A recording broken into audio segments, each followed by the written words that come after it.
어떤 사람들이 유대로부터 내려와서 형제들을 가르치되 너희가 모세의 법대로 할례를 받지 아니하면 능히 구원을 받지 못하리라 하니 바울 및 바나바와 그들 사이에 적지 아니한 다툼과 변론이 일어난지라. 형제들의 이 문제에 대하여 바울과 바나바와 및 그 중에 몇 사람을 예루살렘에 있는 사도와 장로들에게 보내기로 작정하니라. 22절입니다. 이에 사도와 장로와 온 교회가 그 중에서 가여 바울과 바나바와 함께 안디옥으로 보내기를 결정하니 그 형제 중에 인도자인 바사바라 하는 유다와 실라더라. 그 편에 편지를 붙여 이르되 사도와 장로된 형제들은 안디옥과 수리아와 길리기아에 있는 이방인 형제들에게 문안하노라. 들은즉 우리 가운데서 어떤 사람들이 우리의 지시도 없이 나가서 말로 너희를 괴롭게 하고 마음을 혼란하게 한다 하기로 그 사람을 택하여 우리 주 예수 그리스도 이름을 위하여 생명 아끼지 아니하는 자인 우리가 사랑하는 바나바와 바울과 함께 너희에게 보내기를 만장일치로 결정하였노라. 그리하여 유다와 실라를 보내니 그를 또 이 일로 말로 전하니라. 성령과 우리 너희 여기난 것들 외에는 아무 짐도 너희에게 지우지 아니하는 것이 옳은 줄 알았더니 우상의 제물과 피와 목매에 죽인 것과 음행을 멀리 말지니라. 이에 스스로 상가며 잘되리라. 평안함과 온화라 하였더라. 14장입니다. 요한복음 14장 23절에서 29절까지입니다. 23절입니다. 예수께서 대답하여 이르시되 사람이 나를 사랑하며 내 말을 지키리니 내 아버지께서 그를 사랑하실 것이요 우리가 그에게 가서 거처를 그와 함께 하리라. 나를 사랑하지 아니하는 자는 내 말을 지키지 아니하나니 너희가 들은 말은 내 말이 아니요 나를 보내신 아버지의 말씀이니라. 내가 아직 너희와 함께 있어서 이 말을 너희에게 하였거니와 보혜사 곧 아버지께서 내 이름으로 보내실 성령 그가 너희에게 모든 것을 가르치고 내가 너희에게 말한 모든 것을 생각나게 하리라. 평안을 너희에게 끼치노니 곧 나의 평안을 너희에게 주노라. 내가 너희에게 주는 것 세상이 주는 것과 같이 아니하니라. 너희는 마음에 근심하지도 말고 두려워하지도 말라. 내가 갔다가 너희에게로 온다 하는 말을 너희가 들었나니 나를 사랑하더라면 내가 아버지께로 가며 기뻐하였으리라. 아버지는 나보다 크심이라. 이제 일이 일어나기 전에 너희에게 말한 것은 일이 일어날 때 너희로 믿게 하려 함이라. 아멘. 요한계시록 21장 10절에서 24절 22절입니다. 10절입니다. 성령으로 나를 데리고 크고 높은 산으로 올라가 하나님께로부터 하늘에서 내려오는 거룩한 성 예루살렘을 보이니 하나님의 영광이 있어 그 성의 빛이 지극히 귀한 보석 같고 벽옥과 수정같이 막더라. 크고 높은 성곽이 있고 12문이 있는데 문에 12천사가 있고 그 문들 위에 이름을 썼으니 이스라엘 자손 12지파의 이름들이라. 동쪽의 세 문, 북쪽의 세 문, 남쪽의 세 문, 서쪽의 세 문이니 그 성의 성곽에는 12기초석이 있고 그 위에는 어린 양의 12살의 12이름이 있더라. 22절입니다. 성 안에서 내가 성전을 보지 못하였으니 이는 주 하나님 곧 전능하시니와 어린 양이 그 성전이심이라. 아멘. 본문 말씀 사도행전 15장 1, 2절 22절 29절 요한복음 14장 23절에서 29절 계시록 요한계시록 21장 10절에서 14절 22절 말씀으로 제목을 예수님의 평안 예수님의 평안이라는 제목으로 오늘 받기로 하겠습니다. 첫 번째 평화와 발전을 위한 공문은 예수님의 평안입니다. 자 여기 본문에 예루살렘 그 공의회 총회가 열립니다. 이 공회의에서 결의된 사항을 이방인 교회들에게 전달한 사실에 대한 그런 내용입니다. 유대교 율법의 그런 것과는 아무 관련이 없는 구원은 오직 우리 예수 그리스도의 복음만으로 충만한 것임을 명시합니다. 그래서 이 공문이 공문이 모든 이방 성도들의 그런 자유의 헌장이었습니다. 또 공문을 써서 전달하는 방법과 또 그 내용을 그 모든 교회의 그런 행정적인 모범의 가치가 바로 이 15장에서 잘 말씀해 주고 있습니다. 평화와 발전을 위한 공문은 예수님의 평안입니다. 공문을 전달하는 방식에 신앙적인 교훈이 있었습니다. 어떻게 했느냐? 지혜롭게 전달했습니다. 이 총회의 결의사항을 이방인 교인들에게 22절에 유다와 실라를 통해서 전달합니다. 그래서 유다와 실라를 공증인으로 함께 파견했습니다. 참 지혜로운 것 같습니다. 우리도 선교할 때 각 그 사업장마다 돕는 손교 있죠. 지혜롭게 하고 있잖아요. 그렇습니다.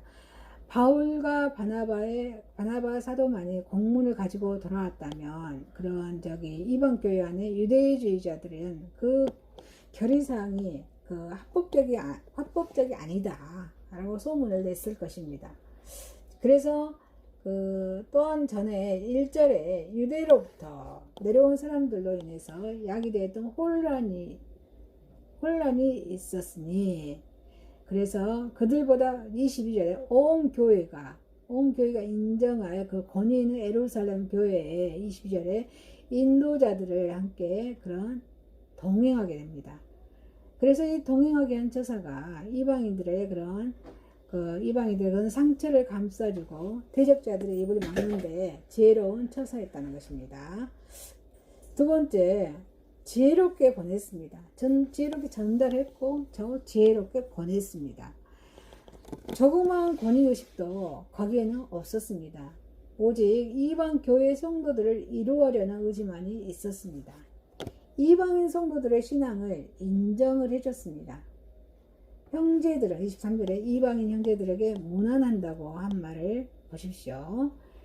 유대인들이 언제 이방인들에게 이처럼 따뜻한 마음을 전달한 적이 있습니까? 자, 그리스도의 복음은 하나님과 인간 사이에 그런 제약과 벽을 없습니다. 아멘이십니까? 그리고 또 인간과 인간 사이의 벽들도 제거한다는 그런 유일한 그런 능력이 있는 말씀입니다. 이방 교회의 그런 이치를 인정했습니다. 초대교회 그런 지도자들은 이방 교회의 사도인 바나바와 바울의 그런 복음 사업에 매우 열성 있고 또한 귀한 존재를 인정한다고 26절에 공언했습니다. 이방 교회의 목회자들을 예루살렘의 여러 교회의 사도들과 비교할 때 손색 없는 분들이라고 다시 소개합니다. 그래서 이방 교회의 이치가 예루살렘 교회와 아무런 차이가 없음을 다시 나타내주고 있습니다. 오늘날 우리 선교사들이 피선교지의 그런 교회들을 경시하는 경우가 있습니다. 그리고 또 도시교회들이 지방교회 목회자, 성도들을 경히 여기는 풍조가 있으면 부끄럽기만 합니다. 자, 또 공문 전달 방식에 있어서 지혜롭게 확실한 태도로 비쳤습니다. 유대교 의식을 주장했던 사람들을 총회 인준도 받지 않는 불법자들이라고 24절에 그런 명시했습니다. 초대교회는 인맥, 지연, 친분 관계를 초월해서 확실한 권징을 시행했습니다. 그리스도 복음 외의 구원의 조건을 삼는 사상은 이단이라고 규정했습니다. 그래서 24절에 말로 너희를 괴롭게 하고 마음을 혹하게, 24절에 마음을 혹하게 한다는 표현은 성경에서 이 단 한 곳뿐입니다. 이 뜻이 뭐냐? 강도들이 주인 없는 빈집을 늑탈하는 그런 행위와 같습니다. 그리스도의 대속적 은혜를 믿음으로 구원받는다는 진리를 애곡하는 것입니다. 또 가감하는 사상입니다. 성도들 신앙 본께서 늑탈하는 사탄의 사상으로 여겨야 한다고 갈라디아서 2장 4절에 말씀해주고 있습니다. 그리스도의 복음만이 신앙의 척도임을 27절 28절 확신시켜 주었습니다. 그리스도의 복음만이 신앙의 척도입니다. 그 결의가 사도들의 의견이 아니고 28절에 성령님의 계시에서 기인된 결의임을 분명히 함으로 이방 성도들의 신앙의 방향을 분명히 설정해 주었습니다. 우리도 이런 불신의 이웃들에게 전도를 하고 그들의 신앙을 돌보되 성령의 뜻에 따라 해야 할 것입니다. 아니십니까? 성령님의 뜻에 따라서 해야 할 것입니다. 자, 평화와 발전을 위한 공무는 예수님의 평안입니다. 화목과 발전을 위한 복음적인 제의입니다. 유대인 성도들의 습성을 존중해 줄 것을 공고했습니다. 유대인 성도들의 습성을 존중해 줄 것을 공고했습니다. 29절에 피와 목매어 죽은 것을 멀리할 것을 부탁했습니다. 우리는 이 제안을 겪고 구원론과 인간식과 교류화에서는 곤란합니다. 자, 율법의 규례는 그리스도의 대속의 은총에 대해 모형적인 계시입니다. 자, 완성된 복음 안에 있는 신약의 그런 성도들에게는 자, 골로새서 2장 8절에서 초등학문과 같습니다. 그 당시에 그 율법적인 신앙 의식에서 벗어나지 못한 유대인 성도들과 이방인들이 하나가 되려면 그런 이방인 성도들의 습관, 전통 이런 것을 존중해 주어야 교회가 화목하게 될 것입니다. 자, 진실된 신앙 고백적인 생활을 할 것을 권유했습니다. 고대 세계에서 우상에게 한번 제물로 드려졌던 동물의 고기를 먹는 것은 우상 종교에 속한 자라는 그런 고백적인 의미가 있습니다. 그것을 금하라고 권유한 것은 나는 그리스도께 속한 사람임을 사회에서 고백하는 생활을 하라는 의미입니다.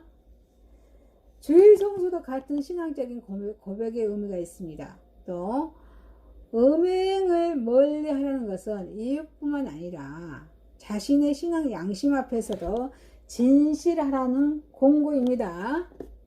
자, 우리는 이 모든 행위를 율법의 공포로 행하는 것이 아니고 하나님과 이웃을 사랑하는 그런 복음의 신앙 안에서 29절에 스스로 삼가야 한다는 복음적인 삶의 재원입니다.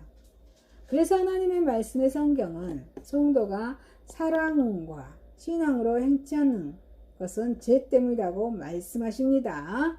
자, 두 번째입니다. 예수님의 평안입니다. 그리스도께서 예수 그리스도가 순환당하기까지 십자가에 체포당하고 십자가에 순환당하시기 전에 두려운 분위기에 눌려있는 우리 제자들 12명의 제자들에게 근심과 걱정을 떨쳐버리고 평안한 마음으로 있을 것을 당부하시는 우리 예수님의 일호의 말씀입니다. 자, 유명한 철학자는 임종을 맞아서 너무 어둡다, 빛을 달라라고 불안했다고 합니다. 그러나 우리 그리스도는 제자의 배반과 순환 그리고 또 죽음이 가까울수록 그 심령 속에 호수 같은 평안이 깃들어 있음을 볼 수 있습니다. 오히려 두려워하는 제자들에게 평안을 끼치시는 27절에 평안을 끼치시는 그 모습 속에서 우리는 평화의 나라 하늘에서 오신 분과 어둡고 불의한 세상의 두려움 속에 거하는 우리 인생들의 실상을 적나라하게 볼 수 있습니다. 예수님의 평안이 없는 사람들은 예수님의 평안이 없기 때문에 제자들이 두려워했습니다. 예수님과의 단절 때문입니다. 27절에 너희는 마음의 근심도 말라고 하셨습니다.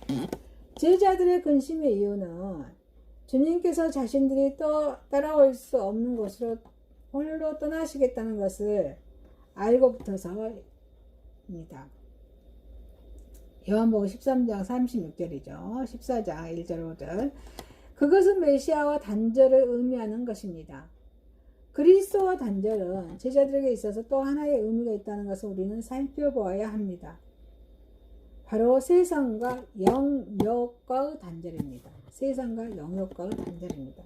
순수한 의미에서 신앙적인 단절을 슬퍼하고 근심한다면 얼마나 좋은 일이겠습니까?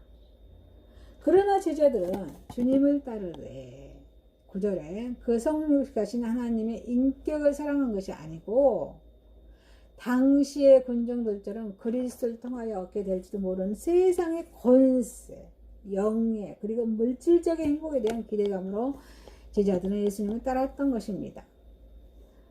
그래서 제자들은 주님과의 단절 자체보다 그로 인해서 무산될 자신들의 꿈, 행복에 대해 근심하는 것이라고 봐야 적절할 것입니다.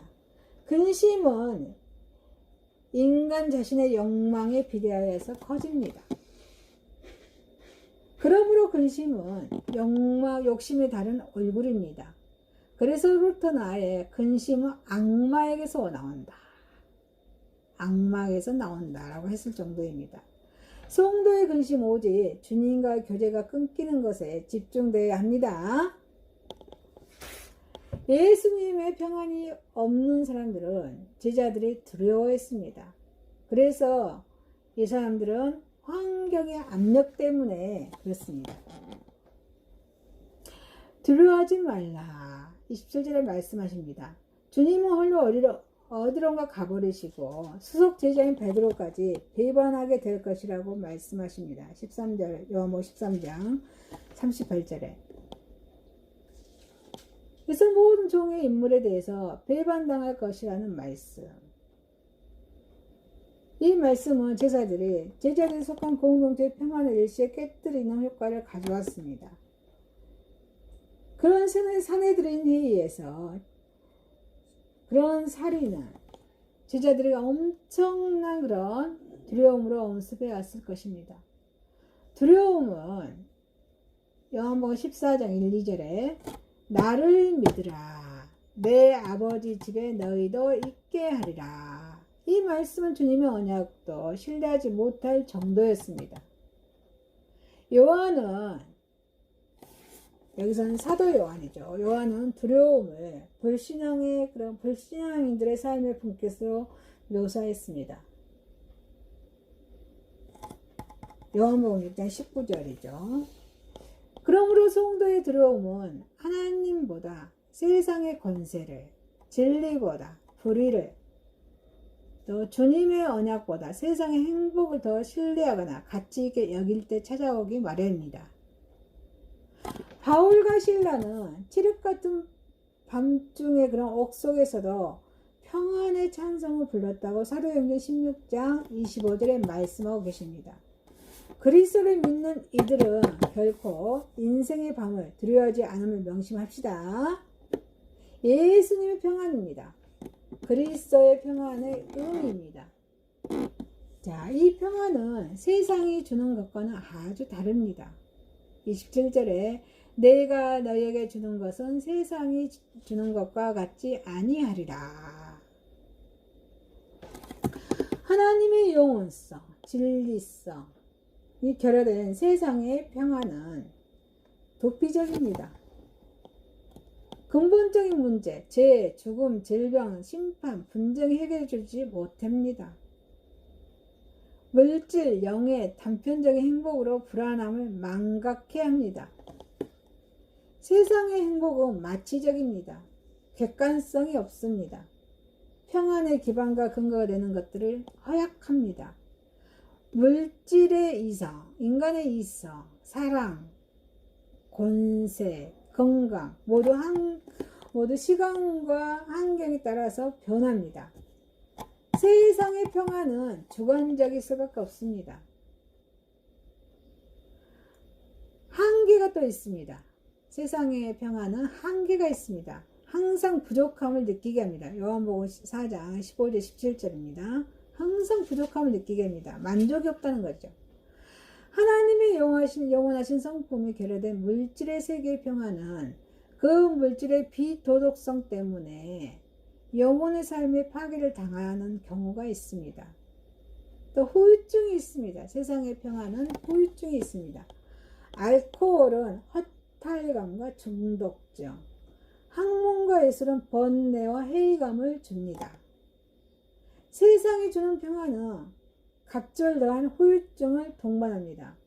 평안을 상실한 세계, 이곳이 바로 인생들이 거하는 인본주의 세계의 모습들입니다. 진리 대신 하나님을 애미하는 사람들은 오직 두려움과 근심을 그 삶의 분깃으로 얻기 마련입니다. 예수님의 평안의 의미입니다. 그리스도가 주는 평안의 방편은 하나님과 교제하는 데 있습니다. 아니십니까? 하나님과 교제하는 데 있습니다. 27절에 고 나의 평안을 너에게 주노라 말씀하십니다. 어떻게 주시겠다는 말씀입니까? 요한은 신앙을 알고 교제하는 것, 요한일서 2장 13절 14절 알고 교제하는 것, 신앙을 이렇게 정의하고 있습니다. 그리스도 안에 나타난 하나님이 어떤 분인지 알고 또 그분과 교제하는 것이 신앙이요. 그 신앙의 열매와 분깃이 바로 인생의 참 평안이라는 것입니다. 인생의 두려움이 근본적인 이유는 하나님과 그 선하심을 알지 못하기 때문입니다. 사랑하는 성도 여러분, 예수님이 주는 평안이 충만하시기를 소망합니다. 세 번째입니다. 예수님의 평안은 거룩한 공동체인 교회입니다. 거룩한 공동체인 교회입니다. 늘 말씀하시죠. 흩어지는 교회와 모이는 교회가 있다. 모이는 교회에 모여서 예배드리고 흩어지는 교회 각 삶의 초소에서 예배드리는 삶을 하나님께 올려드리자. 지금까지 요한은 7 대접을 가진 천사들이 행하는 각가지 재앙들을 목격했습니다. 이러한 재앙들은 더 이상 사람들이 이 땅에서 아무런 소망도 가질 수 없는 엄청난 심판들이었습니다. 마지막에 나타난 천사의 최후에 나타날 새 예루살렘에 대한 환상을 통해서 요한에게는 소망을 갖게 합니다. 이 새 예루살렘은 장차 시련과 환난을 견딘 성도들이 들어가 살게 될 도성입니다. 이 성은 지금 우리 성도들의 생활 속에서 구현해야 합니다. 또 소망하고 있는 거룩한 공동체, 하나님의 교회이라는 것입니다. 지금 현재 이런 새 예루살렘이라는 것입니다. 예수님의 평안은 거룩한 공동체 교회입니다. 내 안에 거룩한 공동체가 예수님 평안입니다. 하나님 한 분만을 섬겨야 합니다. 9절에 신부 곧 어린 양의 아내를 내게 보이리라. 천사는 하늘로부터 내려오는 새 성 예루살렘을 신부라고 불렀습니다. 신부는 어린 양의 아내입니다. 성경은 정도 하나님의 백성인 이스라엘을 거룩하신 하나님과 혼인한 그런 신부에 비유했습니다. 이스라엘과 하나님의 관계를 혼인계약을 맺은 신랑과 신부의 관계로 말입니다. 이 호세아서가 가장 이렇게 그리스도와 성도 관계를 이해할 수 있는 책이 호세아서입니다. 예수님께서는 당신의 재림을 천국의 잔치로 설명하면서 신랑이 자신이 신부의 도성을 맞이하기 위해서 오시는 것으로 마태복음 25장 1절 13절 말씀하고 계십니다. 그렇기 때문에 신랑을 기다리는 등불을 밝히고 예비한 신부만이 신랑을 영접합니다. 그리고 즐거운 잔치자리에 참여할 수 있습니다. 성도들의 신앙적인 경결함을 가리킨다 하겠습니다. 성도는 한 분이신 하나님만을 바라봐야 합니다. 그리고 하나님을 섬겨야 합니다. 어떤 물질의 유혹이나 신앙적인 박해 속에서도 끝까지 하나님만을 보아야 합니다. 주님의 그런 때를 알지 못하고 방종한 삶을 살면서 타락한 영적인 순기를 이룬 자는 어때요? 결코 하나님의 신부가 될 수 있어요? 신부가 될 수 없습니다. 자, 예수님의 평안은 거룩한 공동체인 교회입니다. 성령의 인도를 받아야 한다는 것입니다. 자, 성령으로 나를 데리고 요한은 새 예루살렘 보기에서 성령의 인도를 받았습니다. 하나님의 교회는 성령의 인도를 받아야 한다는 말입니다. 교회의 구성원인 성도들이 성령의 인도하심을 받아야 한다는 뜻이기도 합니다. 성경과 교회 역사를 보면은 많은 하나님의 종들이 성령의 인도를 말미암아 큰 일을 수행하게 되었습니다. 자, 에스겔 43장 5절에도 에스겔은 성령의 인도를 받고 새 예루살렘의 환상을 통해서 장차 회복될 이스라엘의 영광스러운 미를 내다보았습니다. 또 사도행전 16장 9절 10절에도 신약에서 바울이 전도 여행의 발걸음에서 아시아에서 유럽의 대륙으로 옮기게 된 것도 환상을 통해서 성령의 부르심을 받았기 때문입니다. 그리스도를 머리로 하며 그분의 지체인 교회는 당연히 성령의 인도를 받아야 합니다. 그렇게 할 때에만 교회는 이 땅에서 부여받은 교회로 사명을 다 감당할 수 있습니다. 사랑하는 성도 여러분, 예수님이 주는 평안이 충만하시길 주님 이름 소망합니다. 그 다음입니다. 예수님의 평안은 거룩한 공동체인 교회입니다. 세상과 구별되어야 한다는 것입니다. 10절에 크고 높은 산으로 올라가. 하나님의 거룩한 도성인 새 예루살렘은 크고 높은 산에 있습니다. 이 거룩한 성은 세상과는 멀리 떨어져 있습니다. 누구든지 이 도성에 이르기 위해서는 세상에서 나와 험한 과정을 겪어야 합니다. 하나님의 교회는 세상 가운데 있지만 세상과 짝하여 살아서는 안 된다고 하는 그런 가르침입니다. 항상 하나님으로부터 내려오는 큰 성 예루살렘을 바라보아야 합니다. 오늘도 얼마나 많은 사상들이 하나님을 대적하는지 모릅니다. 물질 만능의 사고에 젖은 많은 사람들에 의해서 세상 온통 사치와 향락, 방탕으로 가득 차 있습니다. 또 하나님의 교회에까지도 밀려 들어오고 있습니다. 아무리 세상이 악으로 만연하여 종말을 향해 줄다름친다 해도 교회만은 노아의 방주와 같이 험한 산의 우중선 산상에 같이 그런 끝까지 세상의 풍조에서 스스로 지켜나가야 하겠습니다. 그리하여서 예수님과 가르침과 같이 교회는 세상의 빛이 되어야 하겠습니다. 예수님의 평안은 교회의 거룩한 공동체입니다. 세상에 속해 있습니다. 10절에 하나님으로부터 하늘에서 내려오니 거룩한 성 예루살렘이 보이니. 이 사도 요한은 거룩한 성이 하늘에 있지 않고 하늘로부터 땅으로 내려오는 것을 보았습니다. 교회는 이렇게 안전한 형상은 하늘에 속해 있지만 그 형상이 완성되기까지는 여전히 세상에 속해 있습니다. 이 교회가 세상과 짝해서는 안 되지만 세상 속에서 하나님의 사역을 대행할 사명을 맡았음을 말합니다. 교회는 두 가지 성격, 자, 세상에 속해 있으면서 세상과는 구별되는 교회의 본질을 가리킵니다.